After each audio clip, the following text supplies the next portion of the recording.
अस्सलाम वालेकुम नाज़रीन, TBN न्यूज में आप सभी का खैर मकदम है। आइए देखते हैं आज की अहम खबर। तेलंगाना कानून साज असम्बली में रियासत के कर्ज के मसले पर हुकूमत और अपोजिशन के दरमियान गर्मागर्म बहस जारी है।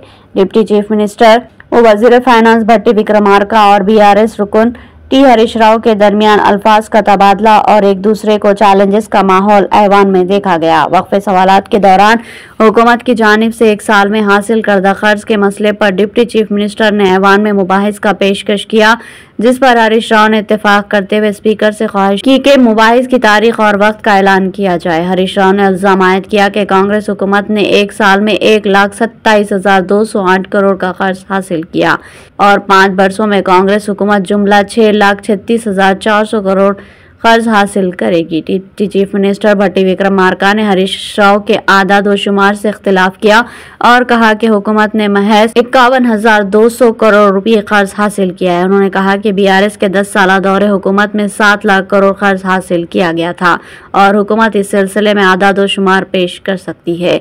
हरीश राव ने ज़मनी सवालात के तहत इजहार ख्याल करते हुए दावा किया कि BRS दौरे हुकूमत में 7 लाख करोड़ कर्ज के बारे में गलत प्रोपेगेंडा किया जा रहा है। हालांकि 10 वर्षों में 4,17,496 करोड़ कर्ज हासिल किया है। उन्होंने कहा कि वजीर फाइनेंस की जानिब से गलत आदाद व शुमार की पेशकशी पर स्पीकर को तहरीक मराद की नोटिस दी गई है। उन्होंने कहा कि हुकूमत की जानिब से कर्ज के मसले पर गुमराह कुन प्रोपेगेंडे के जरिए BRS की इमेज को मुतासिर करने की कोशिश की जा रही है। इस मरहले पर भट्टी विक्रमार्का और हरीश राव के दरमियान तल्ख मुबाहिस हुई। క్వశ్చన్ మీరు చదివినప్పుడు మంత్రి గారు సీట్లో లేనటువంటి మొదటి సందర్భం ఈ రోజు 21 సంవత్సరాల చరిత్రలో చూశారు. కొన్ని సందర్భాల్లో ఏదైనా ప్రత్యేకమైన కారణం వల్ల సభ్యుడు రాకపోతే మంత్రి గారికి ఏదైనా అర్జెంట్ ఉంటే ఇన్ఫార్మ్ చేస్తారు, క్వశ్చన్ పోస్ట్ పోన్ చేసి తర్వాత తీసుకుంటారు. బట్ వెన్ స్పీకర్ కాల్స్ తప్పకుండా మినిస్టర్ గారు అక్కడ ఉన్న సందర్భం ఉంది.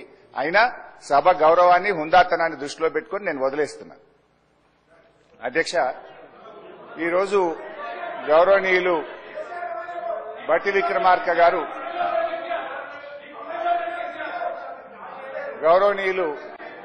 ఉప ముఖ్యమంత్రి భట్టి విక్రమార్క గారు నేను అడిగిన ప్రశ్నకు వారు సమాధానం ఇచ్చారు.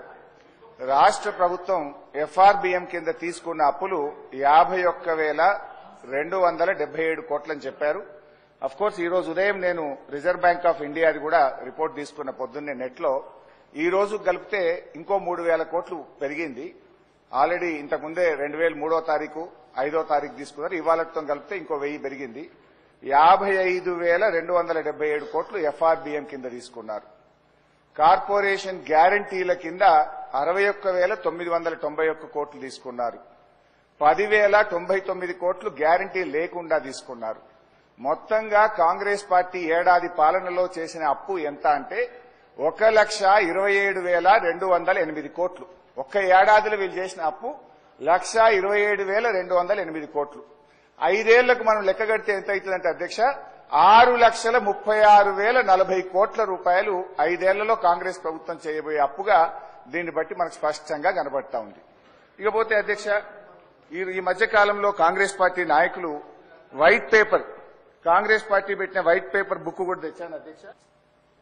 క్వశ్చన్ అవర్ లో క్వశ్చన్ అడుగుతారు, సమాధానం చెప్తాం. క్వశ్చన్ ఉంటది కానీ వారు షార్ట్ డిస్కషన్ లాగా ఉపన్యాసం చెప్పుకుంటూ పోతా ఉన్నారు. మరి వారికి అనుభవం లేకనా కావాలని సభను తప్పుదోవ పట్టించడం కోసం చేసే ప్రయత్నమా? మీరు అడిగారు, ఈ అప్పుల పైన మీరు తప్పుదోవ పట్టిస్తా ఉన్నారు, గోబెల్స్ ప్రచారం చేస్తున్నా, ఏదంటే సభలో చర్చ పెట్టండి. ఎస్, మేము రాగానే సభలో చర్చ ఉండాలనే వైట్ పేపర్ పెట్టా మీరు చేసిన తప్పులు అన్నింటినీ. 10 సంవత్సరాల పాలనలో తప్పు చెప్పినందుకే 6 నెలలకోసారి మర్చిపోతుంది అధ్యక్ష. వీళ్ళకి 6 నెలలకోసారి ఎందుకు పోతుంది నాకు అర్థం కావట్లే. ఆ సాధారణ ఎన్నికలప్పుడేమో ప్రజలు మొత్తం 6 నెలల క్రితం డిసెంబర్ లో మొత్తం వాళ్ళని పంపించారు 2023. అదే అయిపోయిన 6 నెలలకి పార్లమెంట్ ఎన్నికలు వస్తే డిపాజిట్ గలం చేసేసారు ప్రజలు. 6 నెలల తర్వాత మళ్లీ అసలు ఇదేందో వాళ్ళకి ఆలోచన పోయిందేమో, అసలు రాష్ట్ర ప్రజలు అన్ని తప్పుదోలు పట్టించారు. ఇది ఎక్కడ అన్యాయం ఇవన్నీ ప్రజలు ఇంత తిరస్కరిస్తా ఉంటే ప్రజల కోసం పనిచేసే మా పైన